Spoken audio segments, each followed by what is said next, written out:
জীবন মানেই তো ছোট্ট ছোট্ট কিছু সুন্দর মুহূর্তের সমষ্টি। আর আজ সেই মুহূর্তগুলোকেই আমি প্রথমবারের মতো ক্যামেরাবন্দি করার চেষ্টা করলাম। তো এটা ছিল আমার প্রথম একটা মিনি ব্লগ। তো হ্যালো ফ্রেন্ডস, কেমন আছো সবাই? আশা করি সবাই খুব ভালো আছো, আমিও খুব ভালো আছি। আর দেখো, আজকের দিনটি ছিল রবিবার, কিন্তু বাকি 5টা রবিবারের থেকে আজ একটু ব্যস্তই আছি। কারণ রবিবার মানেই বরের ডিউটি অফ, তো তাই নিজেরা একটু বেরিয়ে পড়ি ঘুরতে। কিন্তু আজ ছিল ওর ডিউটি, যেহেতু ওকে যেতেই হবে, সেই জন্য সকালে উঠে চা খেয়ে সবাইকে চা দিয়ে লেগে পড়েছি মুড়ি খাওয়ার একটা জোগাড় করতে। তো এরপর আমার বেসন ভাজা হয়ে গেল, তার আস্তে আস্তে সবাইকে মুড়ি দিয়ে আমিও নিজেই বসে পড়লাম খেতে। আমি একটু, যেহেতু সকালের খাবারটা একটু দেরি করেই খাই, কিন্তু আজ দেরি করলে হবে না, কারণ বরের 2টা 10টার ডিউটি চলছে, তো ওকে আমায় টাইমের আগেই খেতে দিতে হবে। খেয়ে উঠে চলে যাচ্ছি স্নান করতে। আর এই কয়েকদিন আমাদের এখানে এত গরম পড়েছে, আমাকে রান্নার পরেও আরও একবার স্নান করতে হয়। তো দেখো, পেছনে আমার ছোট্ট দেওর আমায় উঁকি মেরে দেখছিল। তো আমি তো প্রথমে খেয়াল করিনি, তারপর ও আমায় ডাকতে আমি গেলাম। ও আমায় যে বলছে, তুমি কি ভিডিও করছো? আমি বললাম হ্যাঁ, কেন? তখন বলছে, না, তোমার ভিডিওতে আমাকেও একটু দেখাও। আমি বললাম ঠিক আছে। এরপর রুমে এসে দেখি বাসি বিছানাটা তখনও পড়ে রয়েছে।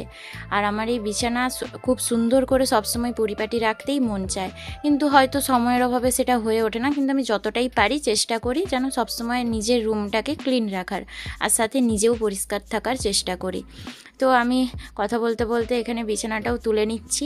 আর আমাদের এই যে ড্রেসিং টেবিলে দেখতে পাচ্ছ কাপড়টা দেওয়া ছিল, তো আমার মা একদিন আমাদের বাড়ি বেড়াতে এসেছে, আর আমায় বলছে, তুই কি ঘুম থেকে উঠেই সকালে আয়নাতে মুখ পড়ে? আমি বললাম হ্যাঁ, যেহেতু খাটের সোজাটাই আয়নাটা রয়েছে।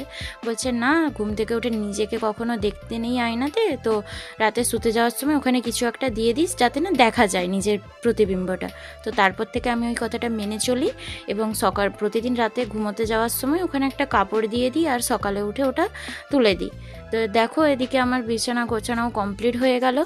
আর এবার যাব রান্নাঘরে, রান্না বসাতে হবে। তো তার আগে চুলটা একটু আঁচড়িয়ে নিচ্ছি। আর এই গরমে না আমার প্রচণ্ড হেয়ার ফল হয়। আমি যেভাবেই চুলের যত্ন করি না কেন, হয়তো টাইমের অভাবে সব দিন হয়ে ওঠে না, কিন্তু তারপরেও প্রচণ্ড হেয়ার ফল হতে থাকে, জানি না কেন। তোমাদের যদি কারোর কোনো টিপস জানা থাকে আমায় একটু জানিও। আমার না আগে প্রচণ্ড চুল ছিল মাথাতে, কিন্তু বিয়ের পর সমস্ত উঠে নিজেরও যত্ন করার টাইম পাই না। তো তারপর দেখলাম আমার বর আমার জন্য একটা ডেইরি মিল্ক এনে রেখেছে। তো আমি চকলেট খেতে ভালোবাসি বলে ও যখনই ইচ্ছে হয় ওর কোথাও বাইরে যায় আমার জন্য নিয়ে আসে, তো সেটাই নিজেও খেলাম আর ওকেও দিলাম।